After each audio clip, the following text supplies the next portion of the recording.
va attendre encore quelques secondes que les dernières personnes rentrent dans la salle.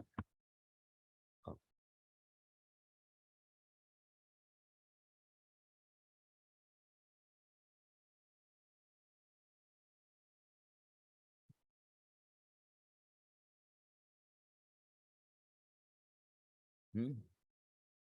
Après, on a fermé pour l'instant. Non. Allez-y, il y a encore plusieurs places assises.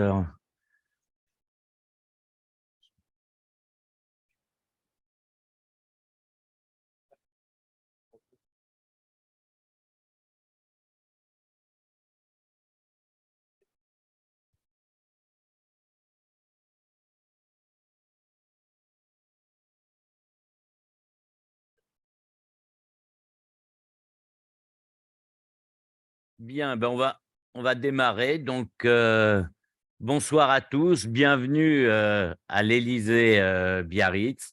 C'est vraiment un très très grand plaisir de vous retrouver de visu. Ça faisait très longtemps qu'on n'avait pas eu la chance, l'opportunité de pouvoir tous vous réunir.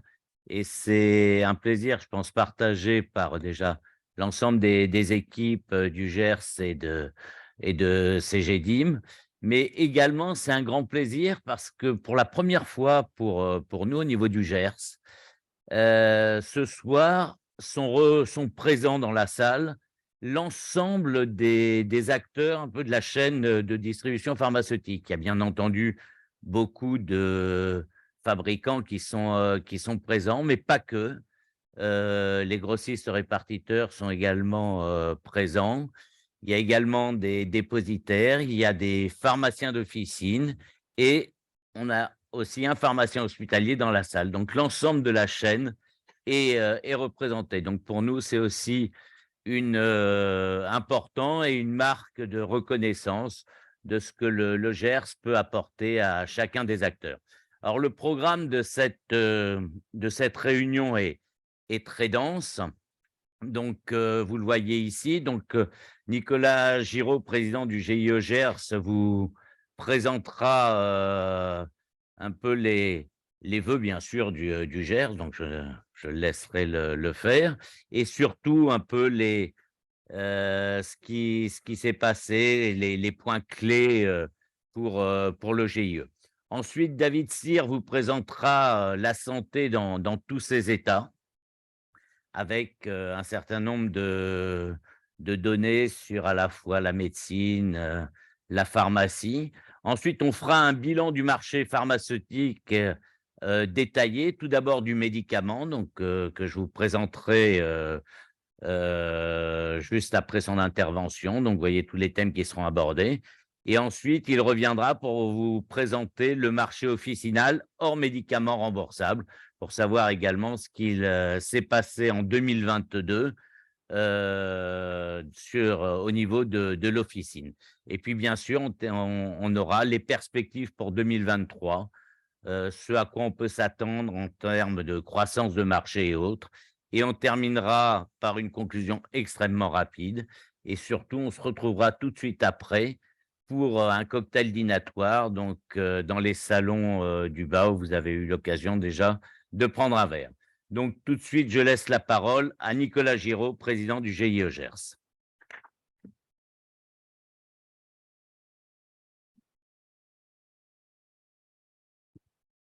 Bien. Bonjour à toutes et à tous. Ravi d'être parmi vous. Effectivement, ça fait 3 ans qu'on ne s'était pas fait une réunion ensemble entre le GIE Gers, le Gers et vous. Donc, on est particulièrement heureux de pouvoir refaire cette réunion qui nous semble important à plus d'un titre. Bien évidemment, de discuter des chiffres et des analyses de 2022 et aussi partager un peu avec vous les perspectives 2023. Tout d'abord, je vous souhaite évidemment, puisqu'il nous reste encore 7 jours, je vous souhaite évidemment à vous, à vos proches et à vos équipes une très belle et heureuse année 2023 avec beaucoup de joie évidemment personnelle et professionnelle. Un petit point sur l'actualité du GIE Gers. La première chose, c'est qu'après effectivement une année, je dirais 2020 et 2021 assez chahutée, Le GIE Gers et tout le conseil d'administration s'étaient fixé 3 grands objectifs. Premier objectif, c'était évidemment l'information et essayer de rétablir de la proximité entre le GIE et les adhérents, c'est-à-dire vous. Et dans cette communication, notamment tout ce qu'on a pu faire autour des ateliers virtuels, c'est quelque chose que nous avons mis en place avec les équipes du Gers dès avril 2020, au tout début de la pandémie. Aujourd'hui, on arrive à faire à peu près un atelier virtuel par mois. Vous êtes plus de 500 personnes qui vous connectez tous les mois. Et il y a un relais, c'était un deuxième objectif, d'avoir un relais digital de nos communications. Et aujourd'hui, on a plus de 400 vues dans notre chaîne YouTube par rapport au replay sur les ateliers virtuels. Donc, n'hésitez pas, quand vous ne pouvez pas vous connecter aux ateliers, de pouvoir les voir en replay. Et le troisième point, c'était évidemment être toujours la data de référence auprès des autorités de santé. C'était d'autant plus important, notamment par rapport à cette fin d'année 2022, avec le déclenchement de la clause de sauvegarde et tout le travail qui a été fait avec les équipes du Gers et le LEM pour développer un modèle de prédictibilité, on va dire, ou en tout cas d'évaluation de la clause de sauvegarde. C'était extrêmement important pour nous et pour nos entreprises, afin aussi de pouvoir provisionner et sur 2022 et aussi en termes de prévisibilité pour 2023, avec des vrais impacts pour beaucoup de nos entreprises. Et donc, c'est un gros travail qui a été fait par le Gers en lien avec le LEM sur ce modèle-là. Pour 2023, quels sont les objectifs qu'on se fixe? On va continuer à dérouler notre plan stratégique, bien évidemment sur l'information. Donc, on va continuer déjà, on est très heureux de faire cet événement et on va continuer les ateliers virtuels et on va essayer d'accélérer la digitalisation aussi de nos outils pour pouvoir communiquer le plus rapidement possible et aussi être au plus proche de vos besoins. C'est vrai qu'avec les ateliers virtuels, on a eu la chance d'avoir une relation assez directe avec certains d'entre vous qui nous ont remonté des besoins sur des thématiques que vous souhaitiez que nous abordions pendant ces ateliers virtuels, un focus sur tel marché, sur tel produit, sur telle problématique, sur tel trafic, par exemple, dans les officines, ça a été un vrai sujet, notamment pour prévoir aussi tout ce qui était les plans de production dans nos usines. Donc, n'hésitez pas à remonter vos... Pardon, si je casse le matériel, à remonter évidemment vos besoins, vos questions, histoire que nous puissions aussi adapter les ateliers virtuels. Donc, digitalisation aussi, et par rapport aussi aux autorités de santé, il y a eu un très, très gros travail qui a été fait par les équipes, et notamment porté par Patrick Oscar, sur ses relations avec les autorités de santé pendant la période Covid. Vous savez, vous le savez, mais il y a eu énormément de questions qui ont été posées sur notre capacité à produire, notre capacité à mettre sur le marché des produits, tout ce qui était sur les ruptures de stock, etc. Donc, il y a une relation qui s'est créée encore plus forte et que nous allons évidemment continuer au fur et à mesure de l'année pour être la donnée de référence en tant que qualité, robustesse, etc. sur le marché du médicament. Donc, voilà un peu pour les orientations et les activités. Je voudrais terminer par 3 remerciements. Évidemment, remercier toutes les équipes du Gers sous la direction de Patrick qui font un travail énorme pour vous donner toutes les données que vous allez voir aujourd'hui. C'est un peu comme une clôture comptable. On est le 23 janvier, donc 23 jours après la fin du mois de décembre, on est en capacité de sortir ces données-là. Et c'est un très gros travail, évidemment, d'analyse et qui nous permet d'avoir ces chiffres aujourd'hui et de pouvoir au mieux, d'ailleurs, planifier nos activités. Donc, merci évidemment à Patrick et à tout le conseil d'administration du GIE qui se réunit tous les mois et qui aussi s'assure évidemment de la qualité des données, de la robustesse des données, mais aussi en termes réputationnels de l'activité du GIE tous les jours. Le deuxième remerciement, c'est pour la convention que nous avons avec le Gers Data et donc la CGDIM. Ça fait maintenant 12 ans qu'on a cette convention qui nous permet de pouvoir traiter assez rapidement les données et d'avoir les capacités de vous les donner et, en format brut ou parfois en format amélioré. Et grâce au soutien et à la confiance de Jean-Claude Labrune, Laurent Labrune et toute la CGDIM, ça nous permet effectivement d'avoir la qualité des données que nous vous présentons. Et enfin, vous remercier à vous pour votre fidélité. Le GIE Gers va bientôt fêter ses 50 ans. Donc, pour beaucoup d'entre nous, nous étions pas nés, moi non plus. Mais néanmoins, je me souviens quand j'ai commencé dans la pharma, Le premier stage que j'ai pu faire, c'était d'aller dans les locaux à Puteaux, où il y avait le Gers à l'époque, avec les gros bouquins, pour ceux qui se souviennent. Et donc, je suis très heureux de pouvoir me dire qu'au bout de 50 ans, le GIE est toujours présent avec cette image de qualité, de robustesse, de compliance, et surtout de pouvoir être en capacité à informer tous les acteurs du médicament sur les décisions qu'ils pourraient prendre dans le cadre de leur activité. Donc merci à vous, à votre fidélité. Je vous renouvelle évidemment tous mes voeux pour cette nouvelle année 2023 et je laisse la parole à Patrick pour la suite, à David pour la suite de la réunion. Merci beaucoup. Merci. Ouais, c'est parti. Oh, je suis ravi d'être là pour plein de raisons. La première, c'est que ça fait longtemps que je n'ai pas eu la chance de pouvoir présenter en présentiel avec Patrick. Je le voyais toujours en Zoom sur tous les ateliers. Du coup, ça faisait bien longtemps que je ne pouvais pas présenter en visu. C'est vrai que ça me fait plaisir et ça nous fait plaisir de vous avoir tous présents, comme il a dit. Alors, pour rentrer dans le vif du sujet, pourquoi la santé dans tous ses états et vous montrer comment on peut jouer avec les chiffres et raconter plein de choses. Globalement, on va commencer par du positif, même s'il y en a beaucoup. C'est que le réseau officinal va plutôt bien, quoi qu'on en dise, même si, et ils ne vont pas aimer, mais ce n'est pas grave, je le dis avec plein de sympathie, c'est globalement, je pense, dans la formation, ils sont nés avec les effets secondaires, et donc du coup, avec cette notion que quand même, quand bien même ça va bien, à un moment donné, il risque que ça aille mal, et du coup, on axe le sujet. Du coup, j'espère qu'ils ne m'en voudront pas pour cette sortie de route. Mais globalement, quand on regarde par statut, une croissance de plus 8,5 par rapport à l'année dernière, alors forcément, je gomme les tests antigéniques et toute la TVA à zéro, même si janvier dernier était très, très dense en termes de tests antigéniques. Rappelez-vous, je me rappelle, moi, recevoir les photos où, du coup, il y avait la queue et que la pharmacie pouvait faire rien d'autre que de faire des tests antigéniques. Mais quand on regarde sur la partie de droite, vous voyez quand même que dans cette croissance, 2/3 de cette croissance, elle est portée par le médicament remboursable et par tout ce qui va toucher à la santé au sens large, mais au sens profond du terme, donc médicaments remboursables. Et quand on dissocie cette croissance, on a d'un côté qu'on va appeler les médicaments onéreux, donc ceux qui sont au-dessus de 1 930 €, qui contribuent pour la moitié de cette croissance, et l'autre partie, donc l'ensemble des médicaments moins onéreux, mais en dessous de 1 930. Et puis, comme vous pouvez le voir, quasiment l'ensemble des statuts sont en croissance par rapport à l'année dernière. Alors, c'est vrai qu'on parle pharma, mais du coup, qu'est-ce qu'il en est côté parapharmacie? Alors, on est aussi dynamique, moins que sur la pharma. On a 8,5 sur la pharma, on est à plus 5 sur les enseignes de parapharmacie, avec des dynamiques qui sont différentes. 3/4 de la croissance est portée par la cosmétique.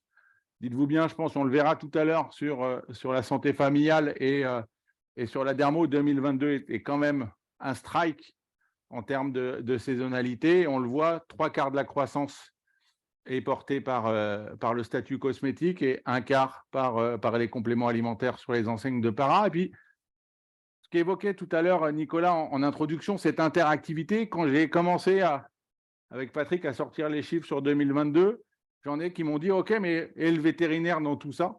Donc, entre-temps, on a profité du décalage de jeudi à maintenant pour rajouter une slide. Et pourquoi on ne l'a pas intégré dans les statuts? Parce qu'en fait, le vétérinaire est multistatut, donc on l'a traité à part. Et là aussi, on voit qu'on a un marché qui est en croissance, plus 3% par rapport à l'année dernière, avec effectivement la parasitose et le soin. Et rassurez-vous, chien et chat reprend 2/3 du marché vétérinaire. Des courbes, je suis obligé. J'espère juste que vous m'autoriserez à en enlever une pour 2023. Je suis inquiet parce qu'il y en a quand même qui me disent la référence c'est 2019. Donc, je reste inquiet, mais je compte sur la deuxième partie de soirée pour négocier. Mais globalement, vous pouvez le voir, la prescription d'huile est en croissance, mais surtout la prescription hospitalière délivrée en ville qui contribue à la forte croissance. Et malgré tout, le conseil qui se maintient dans un contexte où la médecine générale, mine de rien par rapport à l'année dernière, on reste légèrement en croissance ou légèrement en recul quand même sur la prescription et notamment les consultations chez la médecine générale, avec des comportements différents selon les spécialités libérales.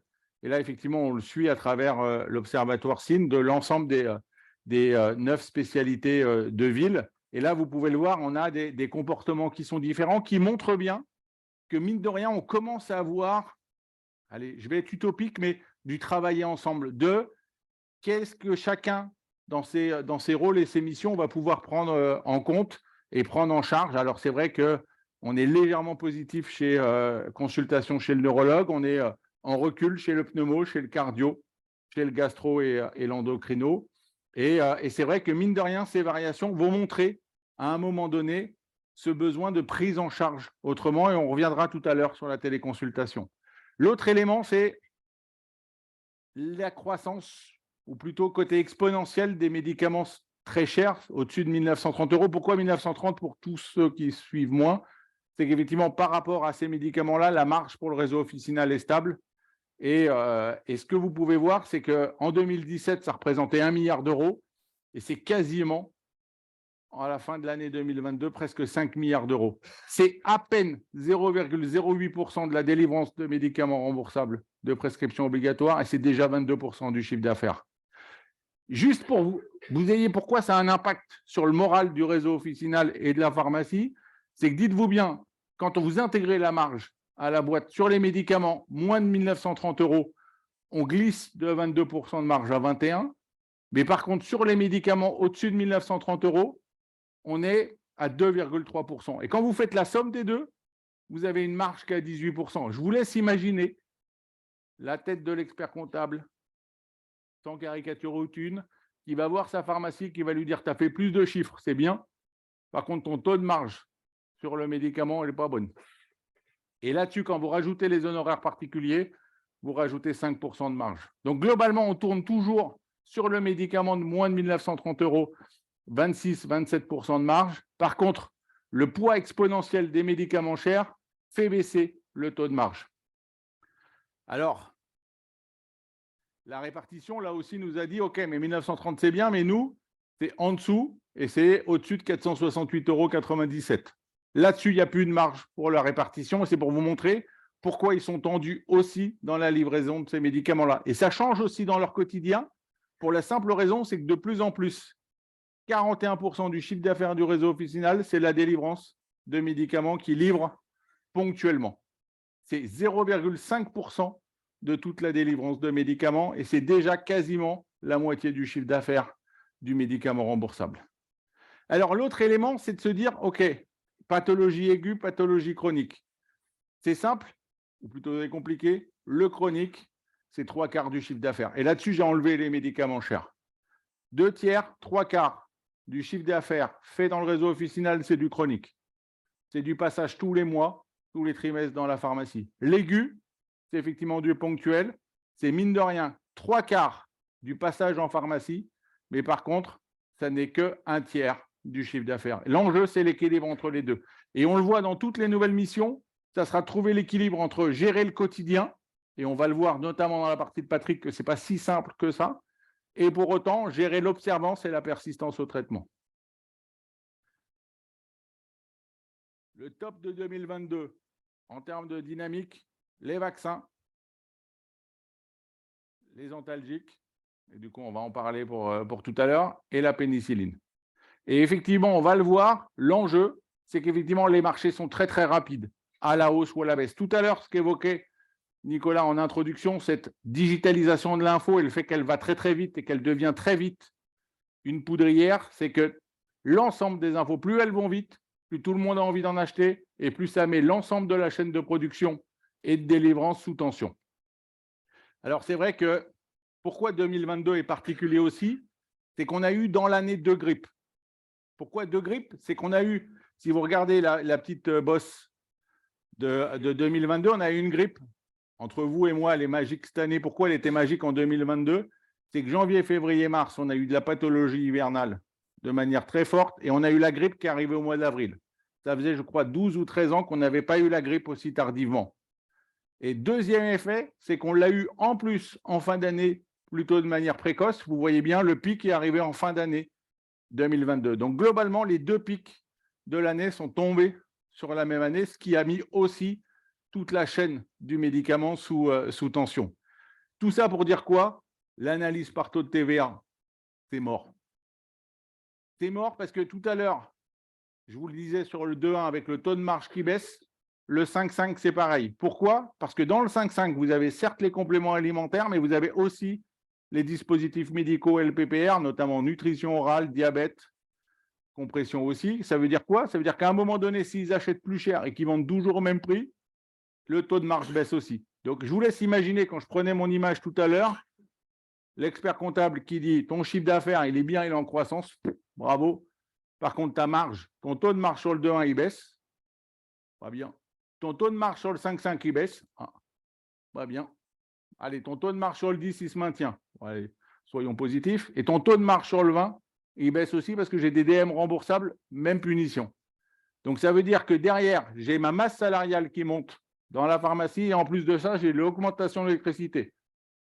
C'est sûr que pour le moral, dès le 26, 27 ou 30 janvier, ça va commencer à piquer. Ça veut dire quoi? Ça veut dire que globalement, que vous le vouliez ou pas, l'analyse catégorielle elle est obligatoire pour tout le monde.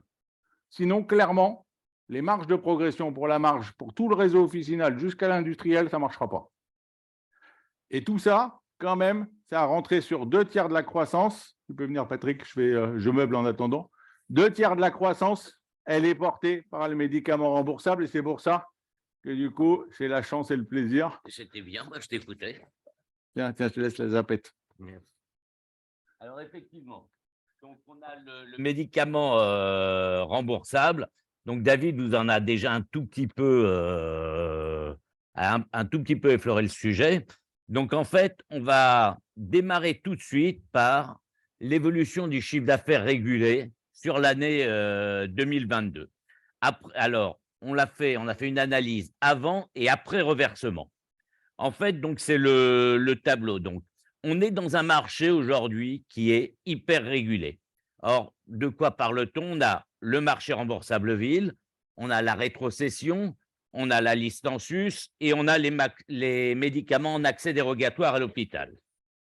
Donc, c'est un marché, quand on regarde avant reversement, qui est en très forte croissance, puisque c'est une croissance de 9,6%. On arrive à presque 33 milliards d'euros en 2022. C'est-à-dire c'est une croissance de près de 7% en 5 ans. Mais quand on déduit l'ensemble des reversements, c'est-à-dire les remises produits, les remises accès dérogatoire, la clause de sauvegarde, ben là, on se retrouve avec une croissance nette qui n'est plus que de 2,3%. Et tout ça nous amène surtout à 2022 avec un montant de la clause de sauvegarde qui sera de l'ordre de 1,2 à 1,3 milliard d'euros pour l'année. Donc, ce qui est un chiffre, bien entendu, jamais atteint dans nos métiers. Alors, revenons un tout petit peu maintenant sur la dynamique du marché remboursable. C'est vraiment un marché en trompe-l'œil. Vous l'avez vu, quand on regarde les chiffres bruts de cette façon, en 2022, le marché remboursable poursuit sa croissance. On est passé de 21 milliards à 23 milliards, ça fait 9,7% de croissance. Et en 10 ans, la dynamique du marché remboursable, elle a fortement évolué.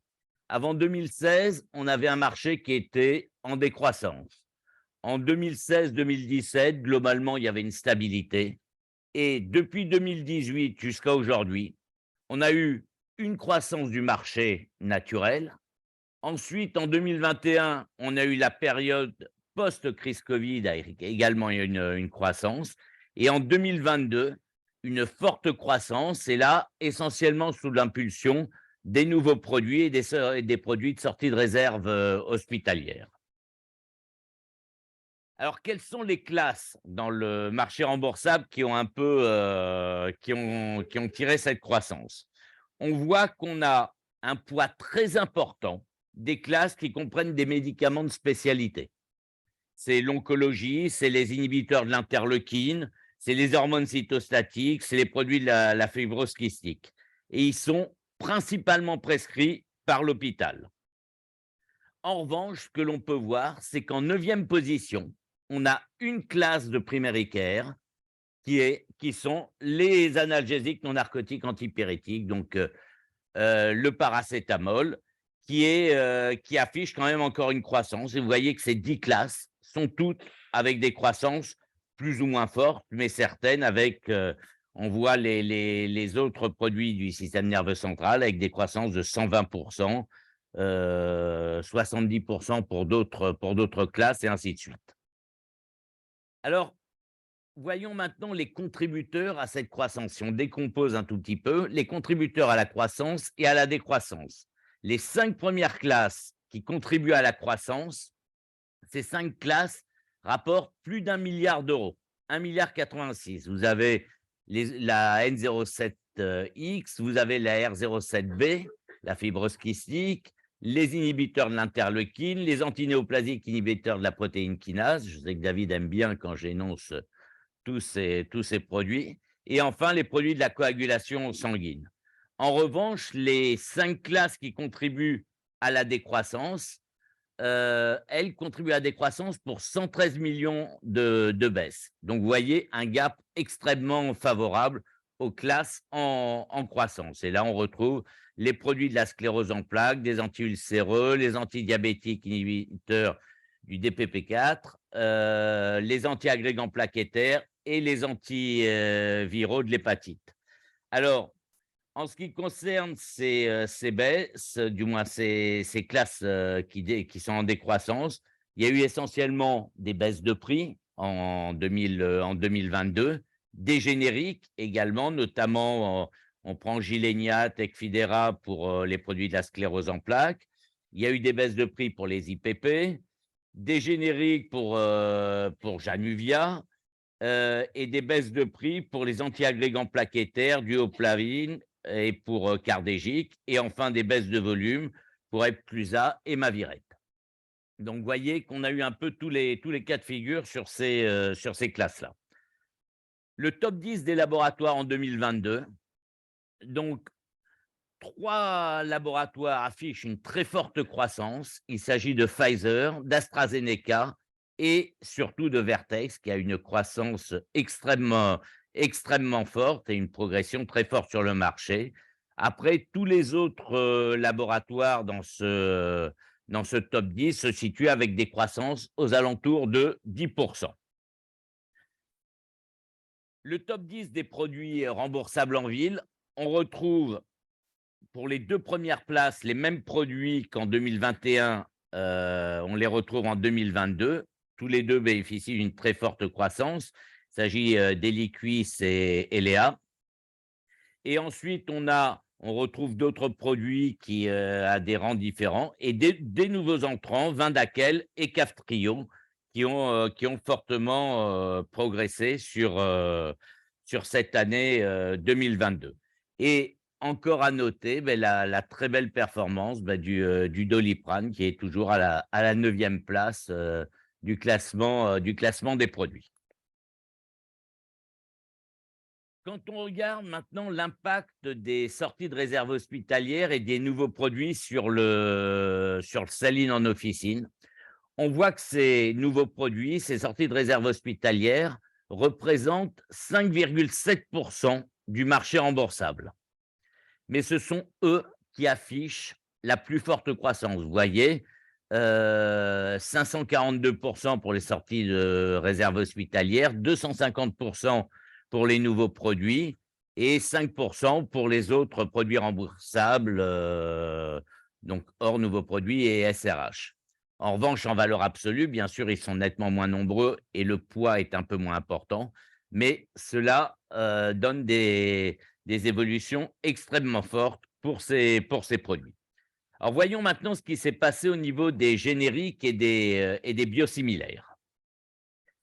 Alors, il y a eu 2 événements majeurs au cours des 10 dernières années. Il y a eu d'abord, en 2012, la généralisation du tiers payant versus générique, qui avait fait augmenter le taux de pénétration des génériques de près de 11 points. Ensuite, en 2020, il y a eu la mise en place de l'article 66, qui lui aussi a eu une très forte influence, avec une hausse de près de 3 points du taux de pénétration des génériques. En 2022, ce taux de pénétration s'établit à près de 85%.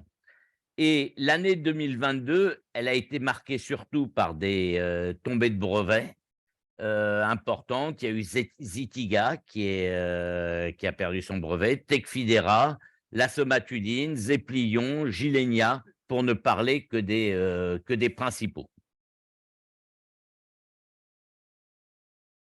Quand on regarde maintenant les biosimilaires, alors les biosimilaires, il y a eu une augmentation du poids des biosimilaires en 2022 par rapport à 2021. Il y a eu une augmentation de 5 points du taux des biosimilaires qui sont passés de 16,5% en 2021 à 21,5% en 2022. Alors, ce marché des biosimilaires, le CA, lui, il a progressé de 6,5% en 2022. Et le taux de pénétration des biosimilaires, il a augmenté en 2022, alors qu'il y avait eu, donc il a augmenté de près de 5 points, alors qu'il y avait eu une baisse en 2021 d'1 point. Donc, une croissance également importante de ces produits. Et on le voit aussi bien à l'officine qu'à l'hôpital. Quand on regarde maintenant l'évolution des taux de biosimilaires par molécule, on voit qu'il y a des taux de pénétration extrêmement différents d'une molécule à l'autre. Il y a 2 molécules qui sont entrées, elles, dans le groupe des biosimilaires substituables. Il s'agit de filgrastim et pegfilgrastim. Alors, les 2 sont comportés un peu différemment. Le filgrastim est resté stable avec à peu près 96% à 96%. Et en revanche, il y a eu une légère hausse pour le pegfilgrastim, qui est passé de 74 à 79%. En revanche, quand on donne le taux moyen, justement, le taux de pénétration moyen des biosimilaires, ben, il est surtout tiré vers le bas par le taux de pénétration de l'énoxaparine, qui en volume, bien sûr, représente des volumes considérables et avec un taux de substitution qui est extrêmement faible et qui a peu progressé entre 2021 et 2022, ce qui explique ce taux moyen. Donc voilà pour le marché remboursable. Alors maintenant, il y a un autre sujet qui a été extrêmement important au cours de l'année 2022. Et ces derniers mois ont été marqués vraiment par la problématique des ruptures d'approvisionnement, ce que chacun d'entre nous peut déplorer, et bien entendu, en premier lieu, les patients. C'est un phénomène qui s'accentue de jour en jour, qui touche essentiellement les produits matures, souvent des produits génériqués. Alors, il y a beaucoup de chiffres qui circulent sur ces tensions d'approvisionnement, sur ces ruptures, et qui font état de cette situation difficile. Mais peu importe les chiffres, aujourd'hui, nous savons que les données du GERS sur les tensions sont incontestées et incontestables. Elles sont utilisées par l'ensemble des acteurs, que ce soit les fabricants, les génériqueurs et autres. Elles sont utilisées également par les pouvoirs publics. Elles sont utilisées également par la NSM. Donc, c'est une reconnaissance de la véracité des chiffres du GERS. Alors, les produits matures, on l'a dit, sont les produits qui sont fortement touchés. Il y a des causes multiples, de nature très, très différente. Il y a l'augmentation, bien sûr, de la demande mondiale, qui fait que les besoins ne sont plus couverts. Il y a eu l'augmentation de la pathologie hivernale. Et enfin, il y a également 2 autres phénomènes: la concentration des fournisseurs de matières premières, et également d'excipients, et également une fragmentation au niveau de la chaîne de distribution. Alors, le problème est particulièrement aigu chez nous, en France, par rapport aux autres pays européens, pour la bonne et simple raison que nous avons un niveau de prix qui est extrêmement bas, parmi les plus bas d'Europe. Il n'y a pas d'incitation à investir en France. Du coup, on se retrouve avec cette problématique. La France est moins prioritaire par rapport aux autres pays européens en cas de tension. Il y a également un encouragement des shortliners à exporter massivement vers des marchés étrangers qui sont bien sûr plus lucratifs. Il y a l'obligation pour les laboratoires de stocker les MITM, qui sont souvent des produits à faible marge, et donc un risque potentiel de plus rester sur le marché. Et puis, bien entendu, l'explosion des coûts de production et de matières premières, d'énergie, les coûts du travail également qui ont fortement augmenté. Donc, tout cela dans un contexte, bien entendu, de prix administrés et qui fait que nous avons une absence en tout cas, on n'a pas la possibilité, vous n'avez pas la possibilité de répercuter ces effets sur le prix des médicaments. Donc, c'est vrai que tout cela pose un gros problème. Alors, quelques chiffres qui vont illustrer ça. D'abord, un chiffre dont on a pas mal parlé, le taux d'incidence de la bronchiolite du nourrisson chez le MG. Vous voyez qu'en fin d'année 2022, il y a eu ce pic extrêmement important, donc bronchiolite chez les enfants de 0 à 3 ans, et donc qui a encore accru fortement la demande sur un certain nombre de produits dont on a beaucoup entendu parler, que ce soit le paracétamol, que ce soit l'amoxicilline et d'autres. Donc, c'est un des éléments qui a été responsable en partie de ces tensions. Également, l'évolution des achats de paracétamol en officine. On voit qu'entre 2018 et 2022, ben la consommation, en fait, avait baissé entre 2018 et 2020 de paracétamol au niveau des officines. Elle a augmenté ensuite entre 2020 et 2022. Donc, on était à moins 6% entre 2018 et 2020. On est à plus 18% entre 2020 et 2022. Et vous voyez qu'on retrouve à peu près cela entre le remboursable et le non remboursable. Quand on regarde les évolutions des achats d'amoxicilline à l'officine, ben on retrouve également une situation très tendue. Entre 2019 et 2022, une involution de moins 1%. Entre 2022 et 2021, plus 21%. Et surtout, ce qui est important de noter, c'est quand on regarde les chiffres des quatrièmes trimestres, quand on compare le quatrième trimestre 2022 au quatrième trimestre 2019, il y a une augmentation de 10%, mais surtout quand on compare également le quatrième trimestre 2022 à 2021, on est également à plus 9%. Donc, il y a une notion un peu d'imprévisibilité ou de difficulté à ajuster la production quand il y a un problème. Et là, malheureusement, la machine s'enraye également.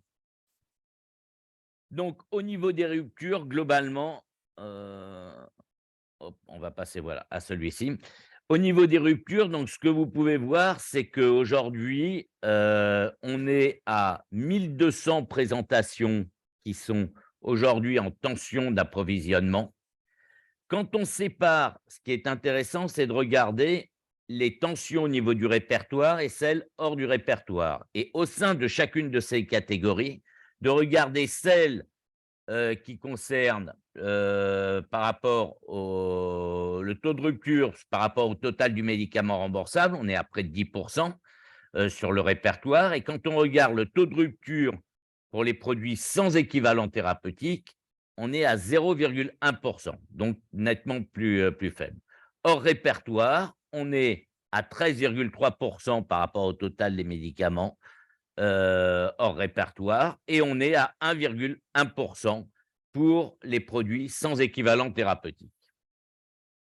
Donc, une situation qui s'est aggravée sur cette année 2022 et on espère que la situation s'améliorera pour 2023.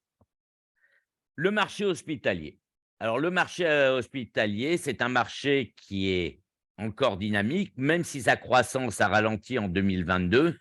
Elle est de 5,5% par rapport à 2021, alors qu'elle était de 6,6% en 2022.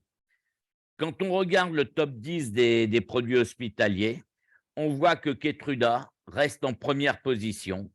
Et alors, il a bénéficié, bien sûr, de nouvelles indications thérapeutiques, d'extension d'indications.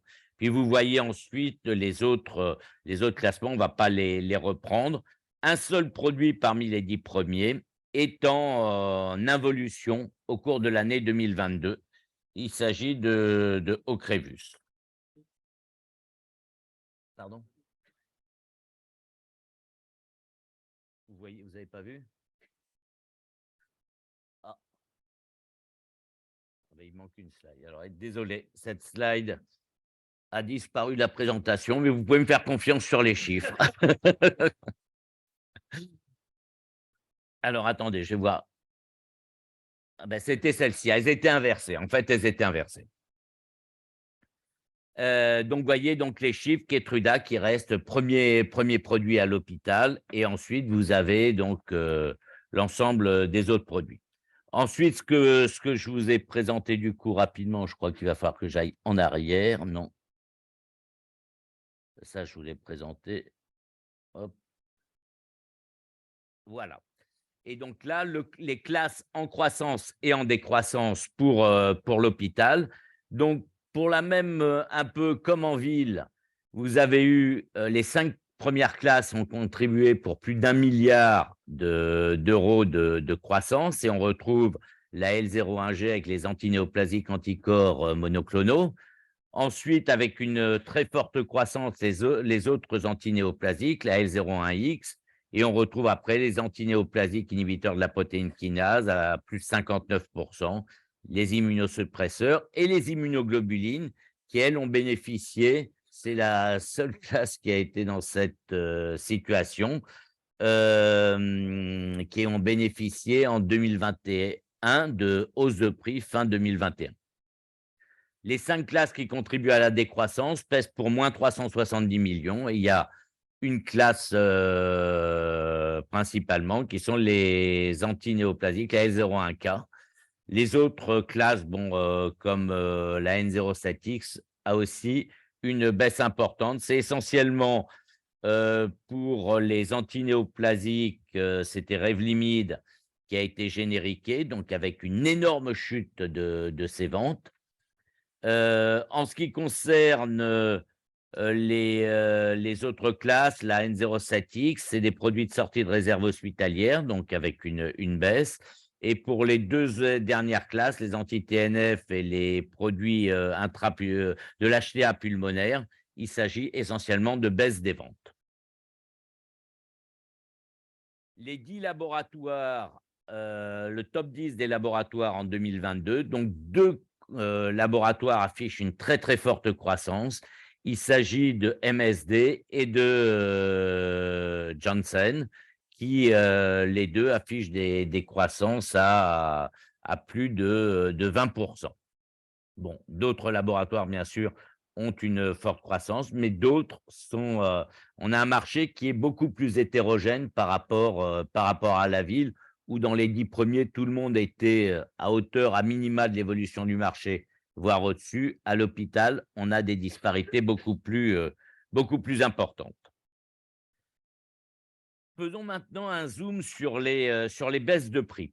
Alors, au niveau des baisses de prix, l'année 2022 est marquée par un record dont on se serait bien passé. Puisque quand on regarde en économie sécurité sociale, en ville, il y a eu pour 580 millions d'euros de baisse de prix. À l'hôpital, il y en a eu pour 410 millions, c'est-à-dire un total de 990 millions.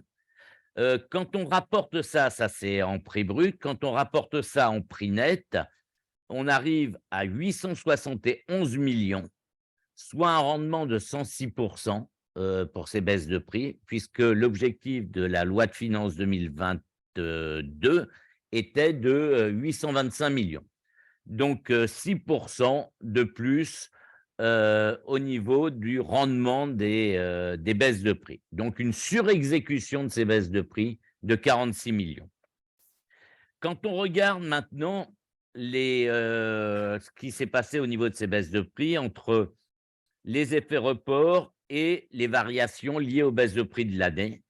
Donc, on a eu en ville 221 millions d'effets report, c'est-à-dire des baisses de prix qui avaient été annoncées en 2021 et qui avaient démarré sur le 2021, et 359 millions pour les baisses de prix sur l'année 2022.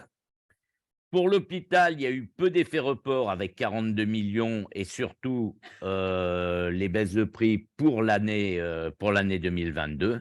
Donc au total, on arrive avec un effet report de 263 millions par rapport à 727 millions de baisse de prix sur l'année 2022.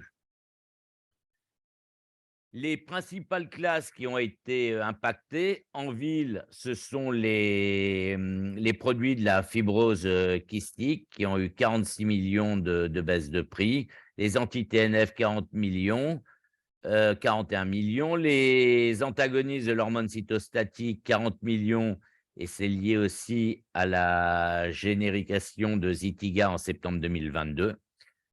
Au niveau de l'hôpital, vous avez les antinéoplasiques avec la générication de Revlimid. On en a parlé, il y a eu une baisse, mais extrêmement importante du Revlimid en termes de chiffre d'affaires.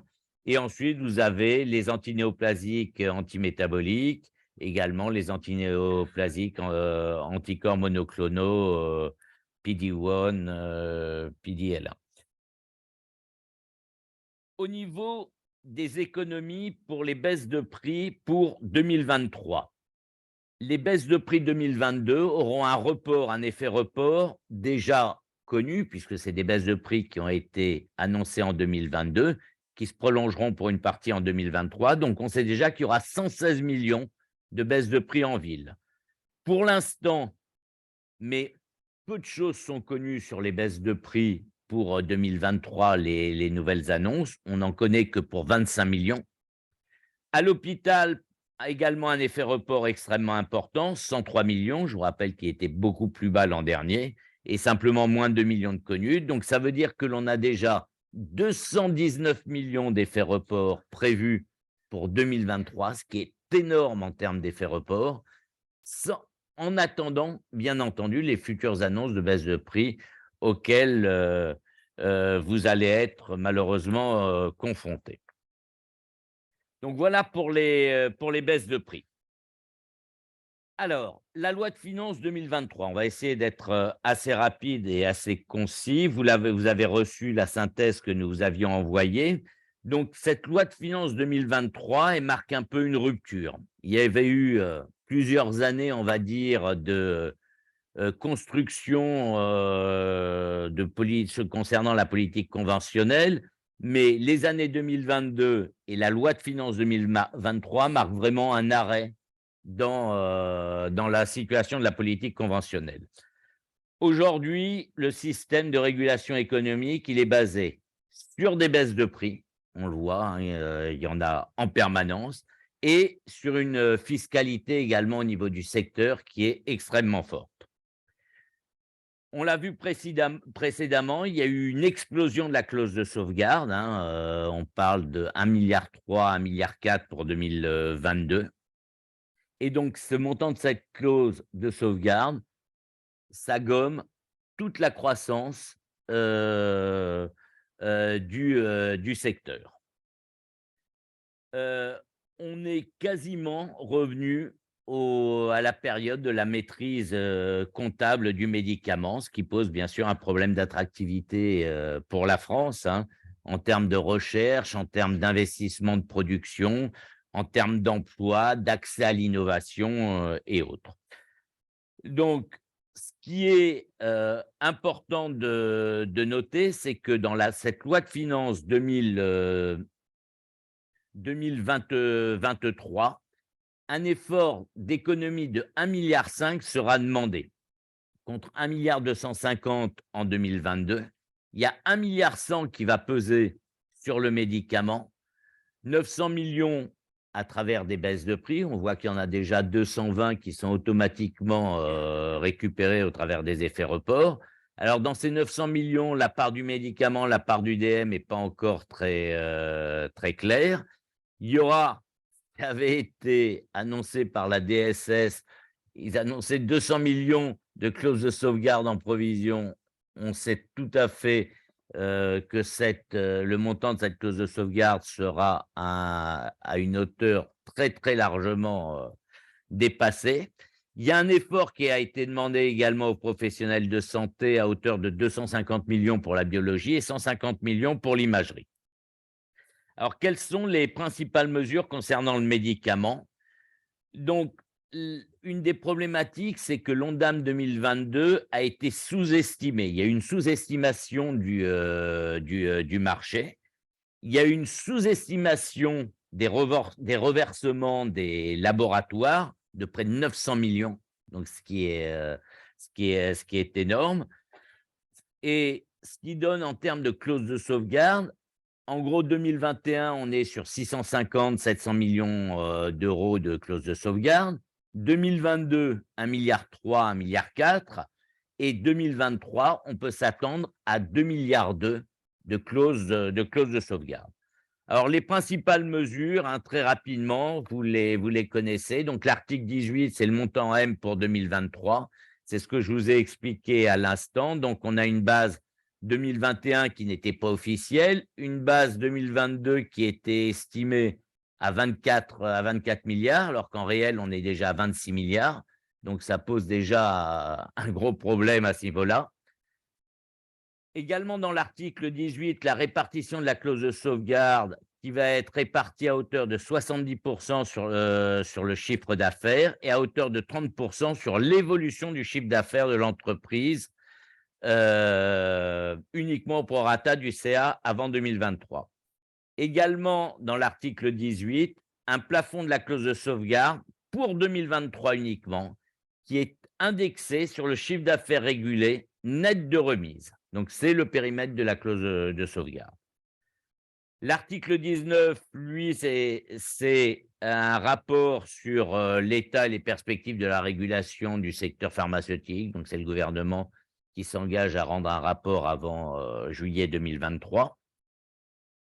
La prise en charge des MTI et des nouvelles remises est traitée dans l'article 54 sur le financement des médicaments de thérapie innovante. Donc, quand le coût d'un traitement de thérapie innovante est supérieur au seuil, en fait, le seuil, c'est le nombre d'unités par rapport au tarif de responsabilité. Il y a un TFR qui sera défini en fonction des thérapies innovantes. Un ou plusieurs versements successifs seront réalisés annuellement par l'assurance maladie au laboratoire. Il y aura des modalités de paiement qui tiendront compte des données d'efficacité en vie réelle, au regard des avis de l'HAS et des essais cliniques réalisés. Également, dans l'article 54, vous avez la création de nouvelles remises pour élargir le remboursement des produits de santé. Donc, ces nouvelles remises s'appliqueront à partir de 2024. Également des mesures concernant le DM. Il y a l'article 18, c'est le montant Z, l'équivalent du montant M pour 2023, qui est fixé à 2,21 milliards pour 2023. Il était à 2,15 milliards en 2022. La création de nouvelles remises pour élargir le remboursement des dispositifs médicaux, c'est le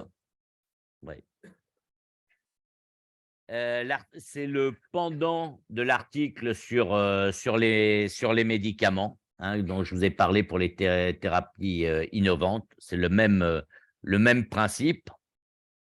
L'article 60, c'est pour la substitution des DM en officine, donc autorisation de la substitution de certains dispositifs médicaux par le pharmacien d'officine. Et le pharmacien d'officine pourra délivrer par substitution au produit prescrit un produit comparable quand toutes les conditions, bon, vous les avez là, seront remplies. Donc voilà pour cette loi de finances 2023. Alors on va terminer avec les perspectives pour l'année 2023 en termes de croissance. Alors c'est un exercice qui est toujours délicat, mais on prend nos responsabilités et on vous annonce nos prévisions. Donc pour le marché pharmaceutique remboursable, donc il va y avoir un certain nombre d'effets positifs, poursuite de la croissance de certaines classes, les classes dynamiques, la croissance des médicaments onéreux, l'impact des SRH de fin 2022, Onureg, Atralza, Pemazir, bien sûr des nouveaux produits, pour l'instant on n'a pas les dates de sortie, des nouvelles sorties de réserve hospitalière, des effets négatifs, des baisses de prix avec les effets report et les baisses de prix 2023, l'impact de perte de brevets, donc on en a parlé déjà tout à l'heure, le ralentissement de la croissance de certaines classes qui ont été déjà observées en 2022, l'élargissement de la liste des groupes de biosimilaires substituables, on en parle, et enfin un effet jour ouvré en 2023 de moins 2,5 jours. Et la problématique, c'est que 2 jours il y aura moins 2 jours au mois de décembre, c'est-à-dire qu'on ne pourra pas les rattraper, ceux-là. Donc l'effet sera encore plus accentué. Malgré cela, on estime au niveau du GERS que le marché remboursable aura une croissance de plus 9% en 2023. Même analyse sur le marché pharmaceutique hospitalier. Bon, vous avez les effets positifs sur certaines classes, donc les anti-PD-1, les carticelles, l'élargissement de la liste en sus aux ASMR4, des nouvelles thérapies géniques dans l'hémophilie qui sont attendues fin 2023, d'autres innovations, et puis des effets négatifs, les baisses de prix, ralentissement de la croissance de certaines classes, des sorties de réserve hospitalière, des biosimilaires et toujours cet effet jour ouvré. Et tout cela nous donne une estimation prévisionnelle du marché hospitalier d'environ plus 6%, soit au total, les deux marchés confondus, ville plus hôpital, à peu près 8% de croissance au total pour l'année 2023. Voilà, je vais maintenant laisser David vous présenter la suite du marché. Merci, Patrick. Avec des nouvelles, j'espère, plus réjouissantes.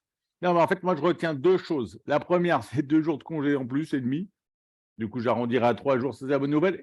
Et puis, pour une partie d'entre vous, je vais pouvoir parler hausse de prix, du coup, qui est un sujet aussi tabou, mais du coup, dans l'autre sens, puisque du coup, il y a plein de périodes des négos et du coup, vous expliquez tous les uns et les autres que les prix augmentent.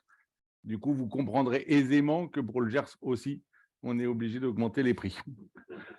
Globalement, quand on parle des dispositifs médicaux et du coup de la partie remboursable sur prescription, on est sur un marché qui redevient très dynamique, plus 5% par rapport à l'année dernière. Et là aussi, on voit des dynamiques qui sont différentes. On a Abbott Diabetes Care qui est premier contributeur à la croissance et excessivement dynamique sur lecteur de glycémie sur le diabète. Et puis après, effectivement, on va avoir sur la partie pansement et sur la partie compression, donc des dynamiques agréables pour Tuan, pour Urgo, pour le Molnuc, Hartmann et DJO. Et puis, c'est vrai que certains d'autres, plutôt sur le diabète. On voit aussi sur l'évolution des générations entre les lecteurs de glycémie qui fait la différence sur ce marché-là. Quand on regarde quand même les 5 contributeurs à la croissance sur le diabète, alors la raison pour laquelle j'ai fait 5 en étoile et pas le podium, c'est globalement, ça me laissait la possibilité d'en mettre plus en avant. Parce qu'avant, j'avais le 4e et le 5e qui râlaient parce qu'ils étaient au pied du podium. Là, en étoile, ça gêne moins. Donc, du coup, bientôt, je ferai une rosace. Je vous promets. Mais globalement, on va avoir Abbott, qui est premier contributeur, Molnuc et Urgo, DJO et TA, ce qui montre qu'on peut avoir en DM des croissances qui sont différentes dans contribution à la croissance. On a du diabète, on a du pansement, on a de l'ortho, on a de la vision, donc c'est ultra dynamique sur ce marché-là. Alors, il y a le marché conseil santé. Alors, c'est vrai qu'on lui a donné beaucoup de termes. On lui a donné self-care, on lui a donné santé familiale. J'essaye de trouver un terme, un jour j'arrêterai, et sur une des terminologies. Mais globalement, quand je regarde le conseil santé et nutrition, un marché qui est très dynamique, on verra comment se décompose l'effet volume, l'effet prix et l'effet innovation. Est-ce qu'on met derrière l'innovation aussi? Mais on est sur un marché qui est excessivement dynamique sur 2022. On l'a vu tout à l'heure.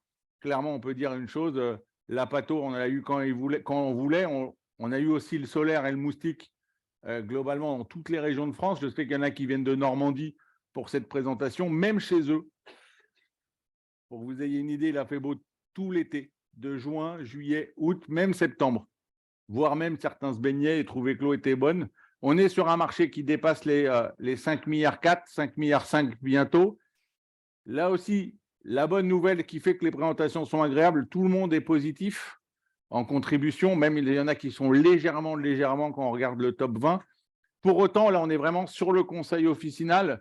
L'enjeu, c'est de se dire, voilà, c'est bien d'être dynamique, mais comment on se situe par rapport à l'ensemble du marché pour voir si on gagne cette notion de part de marché, cette notion de préférence consommateur où on est challengé sur ces segments-là. Quand on regarde les top 10 des contributeurs à la croissance, on va avoir Sanofi comme premier contributeur à la croissance, derrière Procter et UPSA, la Cooper et Ergo. Et ce qu'on voit, c'est qu'on a des business models qui sont différents. On voit qu'on peut challenger sur certains médicaments la disponibilité.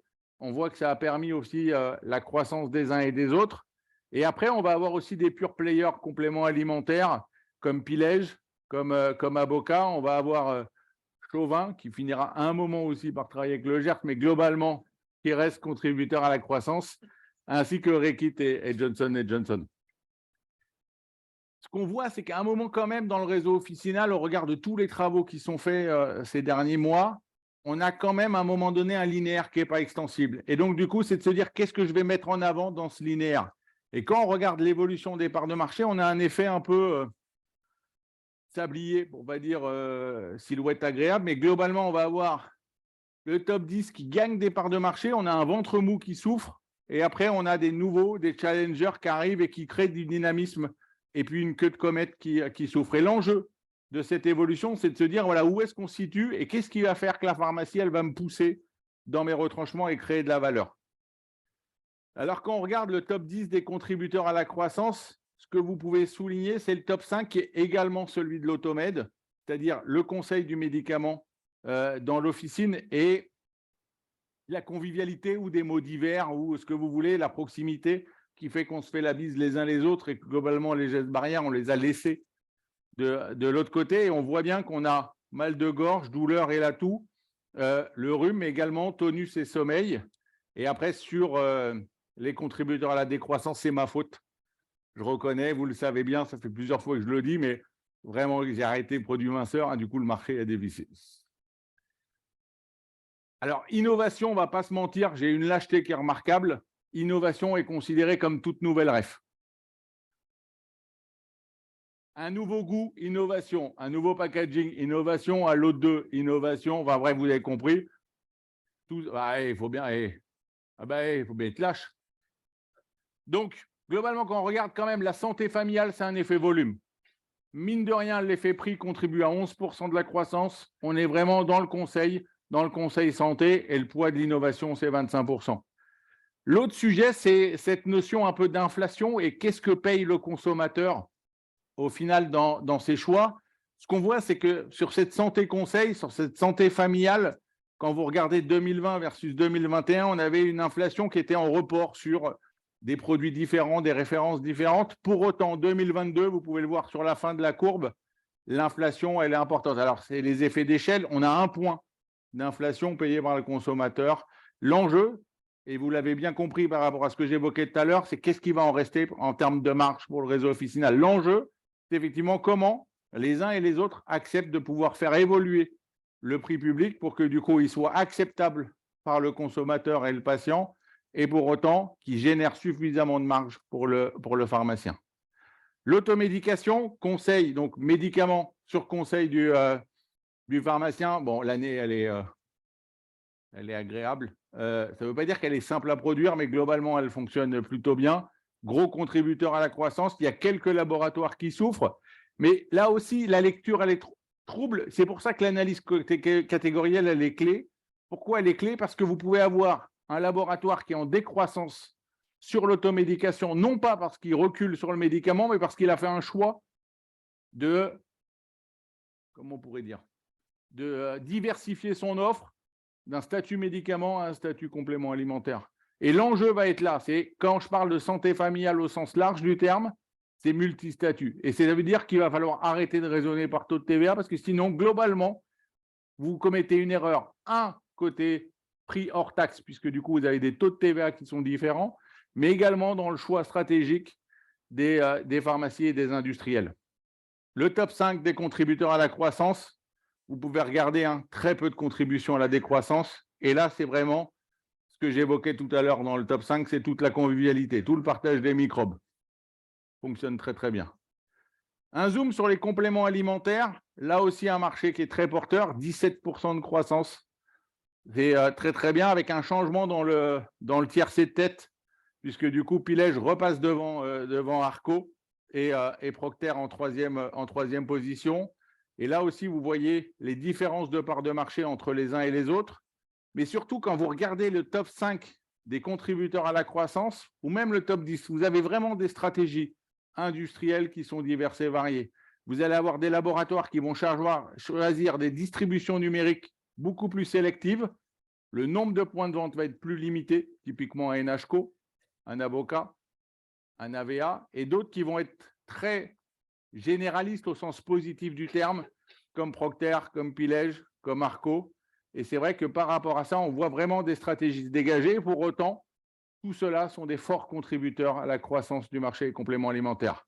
Là aussi, quand on regarde l'inflation, quasiment 3 points d'inflation sur le dernier mois par rapport à l'année dernière. Et l'enjeu dans cette évolution, et on va le voir dans certains marchés, quand on regarde les dynamiques, c'est de se dire la croissance qu'on observe en chiffre d'affaires, quel impact sur la marge du réseau, sur le taux de marge du réseau, sur la valeur de la marge et sur sa dynamique. Alors, on va le voir sur certains marchés, je veux bien qu'on passe en volume, ça va poser problème, surtout, notamment pour la dermocosmétique, parce qu'à un moment donné, si je cherche des équivalents, j'ai peur que si je présente l'anti-âge en tonnes de crème, soit un peu moins glamour. Le marché de la dermo cette année, en pharma, c'est un strike aussi, porté bien sûr par, on va le voir sur les dynamiques en termes de segments, mais le solaire est le premier contributeur, le visage et le corps, on le verra dans quelques slides. Mais quand on regarde les principaux contributeurs à la croissance, on va avoir Aven, La Roche-Posay qui reste dans le duo de tête. Globalement, le classement des 5 premiers ne bouge pas. Tout le monde est dynamique. Après, effectivement, on va avoir en fort contributeur à la croissance des marques comme CeraVe, comme SVR, comme La Rosée et d'autres qui, effectivement, se maintiennent sur la dynamique du marché. C'est excessivement bien géré et bien suivi, notamment comme Eucérine. Je pense que j'étais bon. Et là, on peut noter également le petit jeu de Filorga qui redevient dynamique sur 2022. Quand on regarde les contributeurs à la croissance et le top 5 ou même le top 10, on a tout type de marques. On a la Dermo qui est fort avec Aven, La Roche-Posay, SVR, Vichy, Uriage. On va avoir aussi des marques comme CeraVe, comme Bioderma. Et après, effectivement, beaucoup plus centré peut-être cosmétiques comme La Rosée, Caudalie et Nux, qui effectivement sont contributeurs à la croissance. Et au final, les 3 contributeurs à la croissance, c'est le solaire, le visage et le soin du corps. Et là aussi, par contre, quand on regarde l'inflation, on a une forte évolution sur des prix dépensés par le consommateur sur décembre. On est à 3 points, ce qui est effectivement plus important que ce qu'on avait en janvier dernier. Alors, j'ai fait un focus, pas quand je dis je, excusez-moi de mon côté absolument prétentieux, les équipes ont travaillé, je m'approprie le résultat. Donc, nutrition infantile, pourquoi j'ai mis un focus dessus? Parce que c'est ce qui montre qu'à un moment, quand vous analysez que en évolution de chiffre d'affaires, globalement, vous vous heurtez à l'inflation. Pourquoi je vous dis ça? Regardez, l'évolution du chiffre d'affaires de la nutrition infantile, c'est 7% sur toute l'année. Pour autant, quand vous regardez l'inflation sur le mois de décembre, c'est 7%. Ça veut dire qu'à un moment donné, je vais être obligé de raisonner sur ces marchés-là où je pensais quand même il y a 5 ans, quand je discutais avec des industriels qui parlaient volume, Sur tous ces segments, je rigolais en disant, on n'a rien compris à la pharmacie. Pharmacie raisonne chiffre d'affaires. Mais du coup, là, je dois bien reconnaître que quand vous raisonnez que chiffre d'affaires, vous pouvez passer à côté de la dynamique en termes de volume. La difficulté qu'on risque d'avoir, c'est si les grammages bougent. Si la boîte de 900, elle passe à 850, elle passe à 800. C'est pour ça qu'à un moment donné, des équivalents kilos sur la nutrition infantile, oui. L'autre solution, c'est que les bébés mangent moins. Et là aussi, vous regardez, nutrition générale, premier contributeur, les régimes d'exclusion. Et le deuxième, c'est tout ce qui est brûlure d'estomac, anti-recurgitation pour ceux qui ont des bébés. Merci pour la dynamique de ces marchés-là. Le bio, globalement, il survit plutôt bien, même s'il reste dans la dynamique. La question, c'est de savoir au final, les 14%, est-ce qu'ils sont portés parce que le marché est dynamique et qu'au final, le bio suit la même dynamique? J'ai envie de vous dire globalement oui. L'autre élément qui rentre en ligne de compte, c'est qu'il profite aussi de la baisse des autres circuits de distribution, notamment les magasins bio qui s'essoufflent sur 2022 fortement. L'apparat sur le bio qui est dans une tendance un peu inférieure. Et globalement, en pharma, le bio continue à joliment vivre. Et surtout, quand vous regardez le top 5 des contributeurs à la croissance, vous avez effectivement un peu de tous les segments.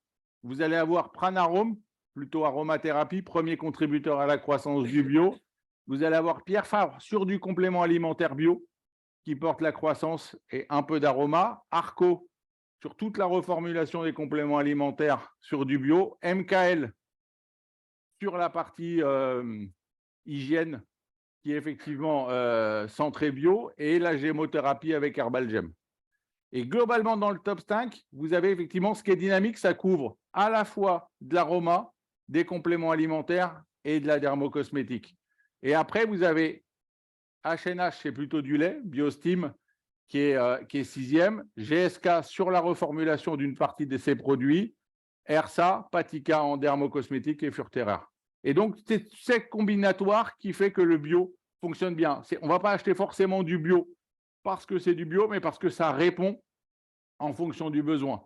L'enjeu pour le consommateur, c'est globalement, est-ce que j'ai besoin que ça soit green ou bio de manière générale, ou est-ce que j'ai besoin aussi que ça fonctionne? Et on se rend compte sur une certaine catégorie de produits, moi je vais vous raconter ma vie, mais du coup je sais que vous avez faim et je vais accélérer, mais globalement, je prends l'exemple de l'antipoux, quand ma fille a des poux, globalement ma femme au départ, elle me dit commence par de l'huile essentielle, ok, après je finis au Karcher.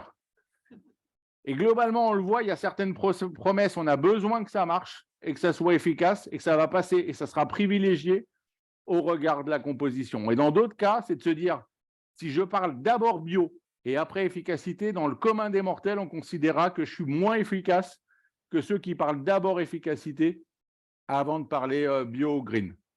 Et là aussi, quand on regarde dans le bio les principaux segments, globalement, on le voit, c'est ce qui retraverse la dermo, visage et corps, et notamment tout ce qui est hygiène, et le confort respiratoire. C'est vraiment toute la formulation des compléments alimentaires sur cette partie-là du bio. Les services, et après je laisserai Patrick conclure. Alors les services en officine, je pense qu'on n'a pas fini de s'en amuser.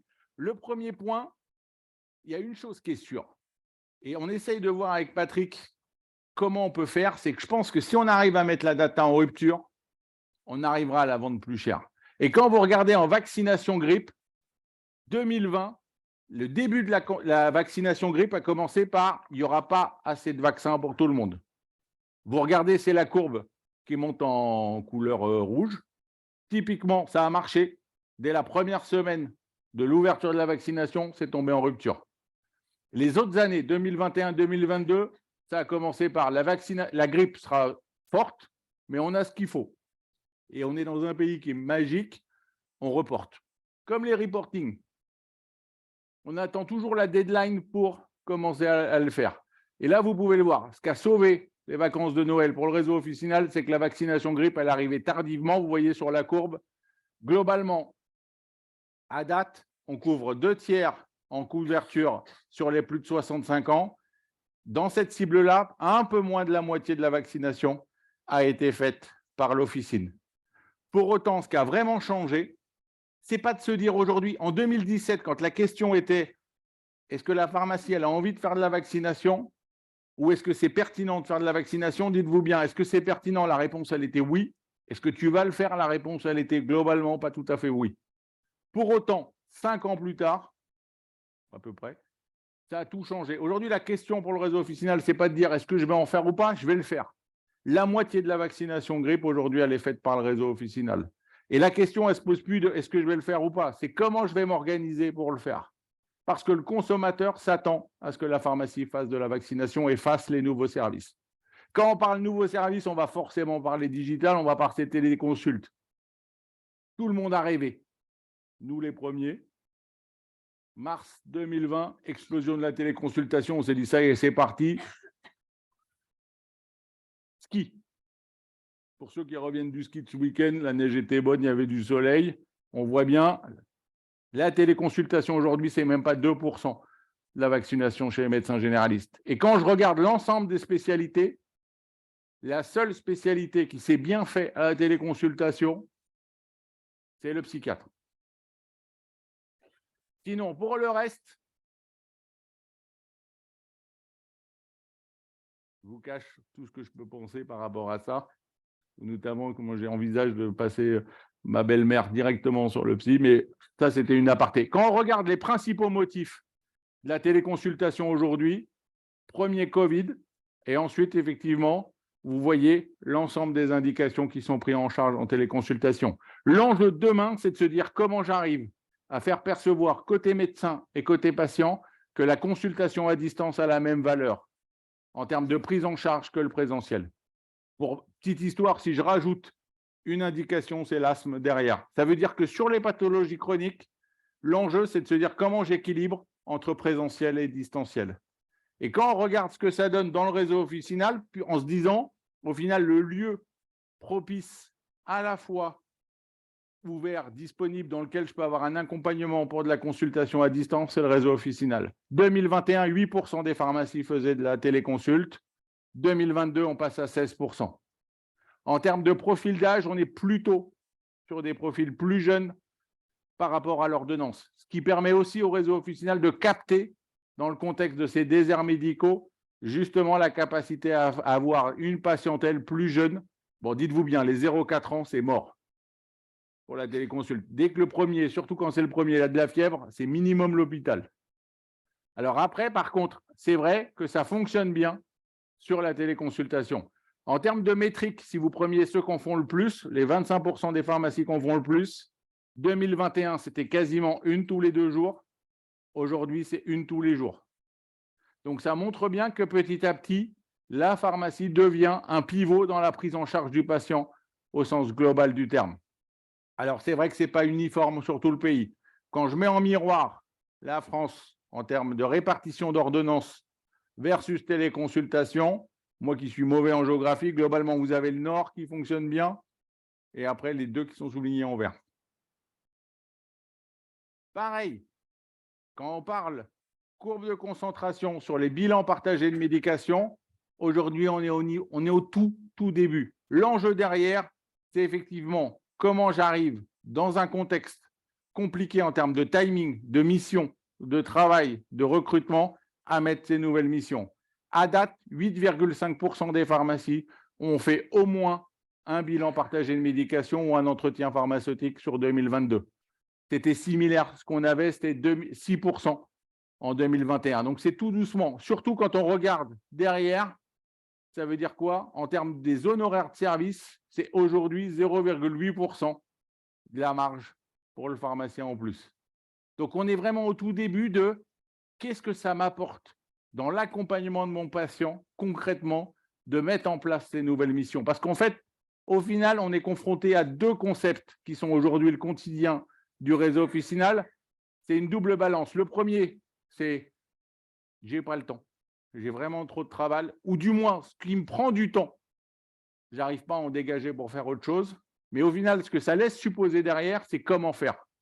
Et on voit bien que là où on a besoin collectivement de mieux travailler ensemble, et ça boucle avec ce que disait Patrick en introduction, le fait que dans cette salle, on mélange, ou du coup, on a réussi, et je vous en remercie, à mélanger toutes les chaînes de la prise en charge du patient, c'est de se dire au final, dans un contexte où les RH sont compliqués, où la complexité à dégager du temps dans la pharmacie de j'ai pas le temps, j'ai trop de travail ou tout simplement je sais pas comment faire, aidez-moi à m'organiser mieux pour dégager plus de temps.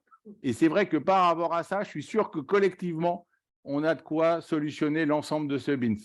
Je vous remercie, Patrick.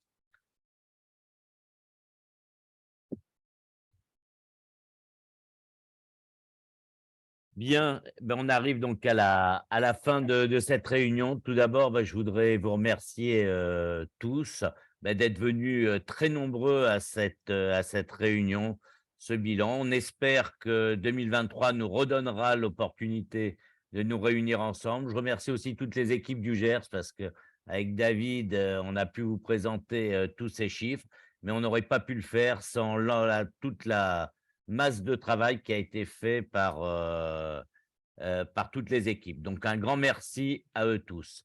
Donc, on va se retrouver maintenant ben, pour un cocktail dînatoire dans le salon qui se trouve au -1, là où on a pris le cocktail d'accueil. Donc, à tout de suite. Très bonne fin de soirée à vous et merci beaucoup.